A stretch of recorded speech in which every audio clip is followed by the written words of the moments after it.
కొత్తగా వచ్చిన స్కూల్ మాస్టర్వి నువ్వేనా? కూర్చో.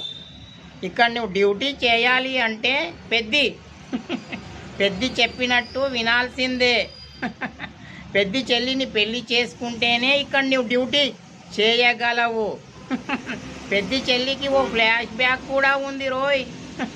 అర్థమయ్యిందా? పెద్ది చెల్లికి ఆల్రెడీ పెళ్ళి అయిపోయింది. కానీ భర్త ఫస్ట్ అయితే యాక్సిడెంట్లో చచ్చిపోయాడు.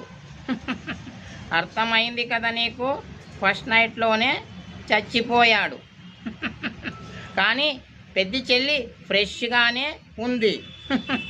నీవు పెద్ద చెల్లిని పెళ్లి చేసుకునేట్టుగా లేవు. ఇక్కడ నుంచి త్వరగా వెళ్ళిపో, ఎర్ర బస్సు వస్తుంది. ఈలోగా పెద్ద చూశాడంటే నిన్ను చంపేస్తాడు రోయ్. వెళ్ళిపో త్వరగా.